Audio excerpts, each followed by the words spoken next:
It happens every time when someone passes on, someone is a stalwart.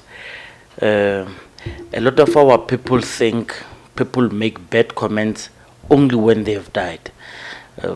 I'm just going to show you here that Buthelezi, may his soul rest in peace,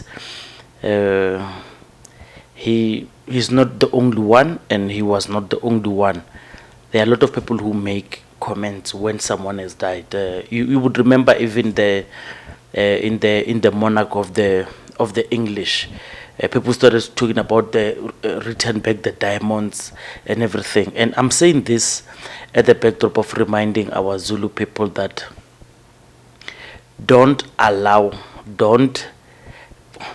I know it's hard when you lose one of your own and you think people are provoking you.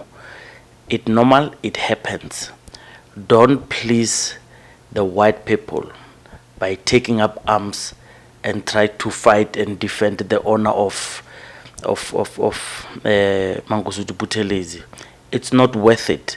You are only propagating, you are only feeding the rumor mill. I mean, you are appeasing these people to say you are a violent nation. Don't do that. You know, central to everything about the IFP, it's the IFP. Let me just show you where the IFP started. I think the IFP started in 1922 I'll just show you here. I'll put it here. It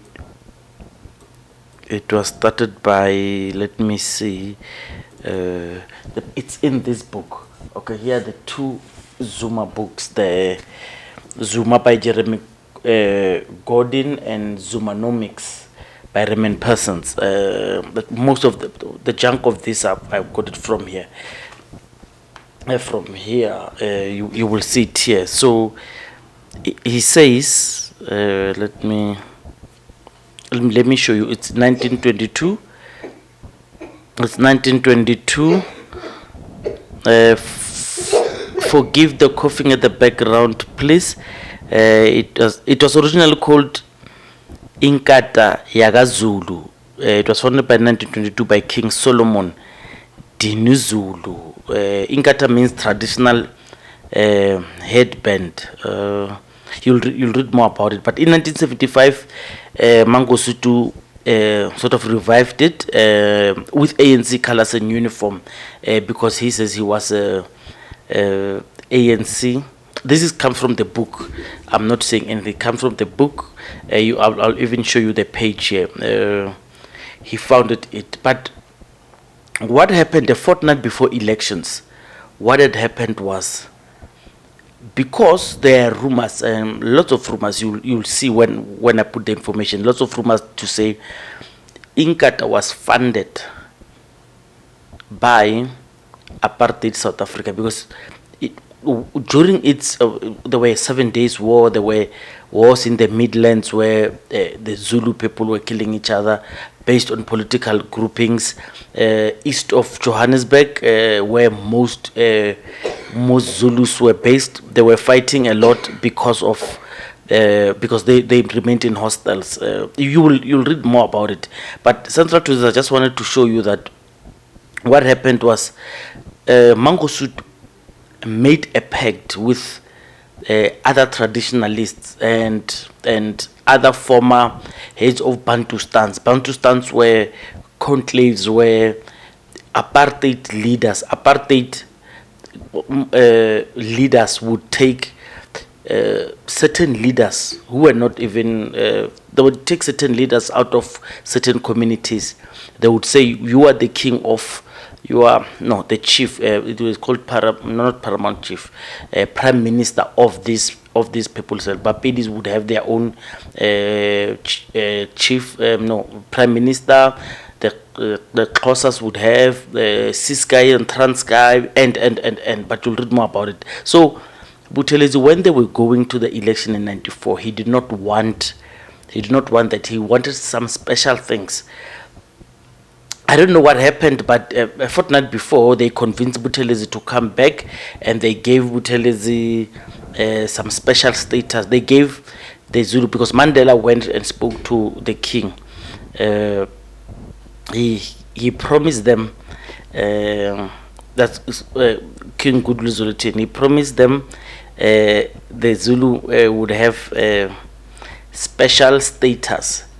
Even today, I don't know what that special status is, but he was granted those special status, just to show that what they did was powerful. But at the core of everything, it was divisive, because it was a time where Africans, remember when Buthelezi wanted to throw out the ballot paper of the historic for elections were already printed. They had to put in their things. There were right-wing parties, like your AWBs who were working with Mangope at the time. They were seeing eye to eye with Buthelezi, because they did not want the new South Africa. You ask yourself, why wouldn't someone want the new South Africa? The heads of those prime ministers were alleged to be benefiting so much from the apartheid government. They did not want unity. So those are historical records. I mean, I don't want there's Ntombela. Ntombela is rumored to be, I'm gonna show you things. Ntombela matters went to Ntombela, I think, died when he was 93. He was alleged to have killed certain unionists, and they were said he was Mangosuthu Buthelezi's assassin.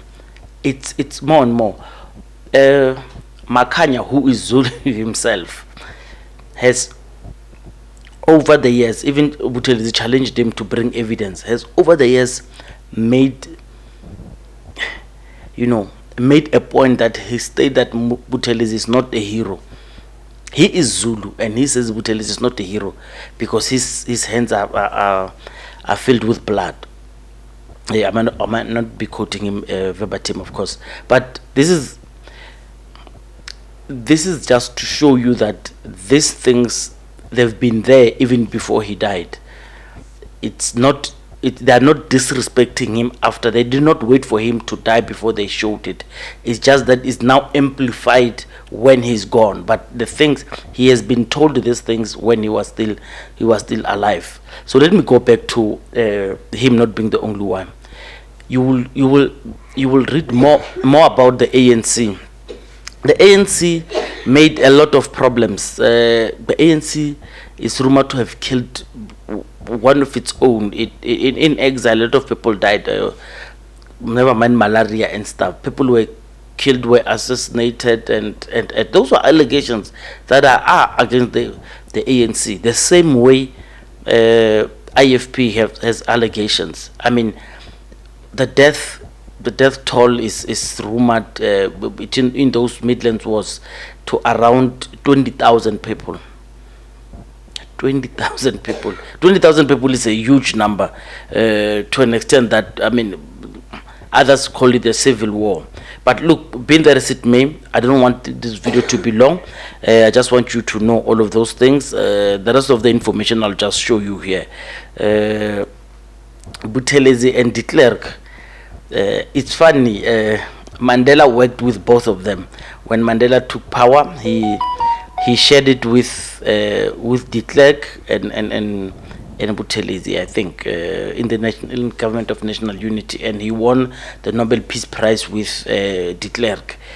Even though he knows these people are rumored to have done all of these bad things. Like I say, it doesn't mean Mandela is clean. It doesn't mean. A lot of people come, including myself, I always come down against Mandela's legacy to say he's not clean as people want him to be. It doesn't mean that Buthelezi cannot be criticized. We will criticize him. What we are saying is, Zulu people, be strong, be like other nations. When one of yours is criticized, it doesn't mean people are criticizing your own nation. Imagine if the Xhosas were saying criticism of Mandela means war. Where will we be as a nation? Let's unite. Let's just remember the things that happened were not right, but let's talk about them, because the more we bury the hatchet, the more we forget about what happened. But I think I've done enough for that. Get the books. Go. You don't even have to.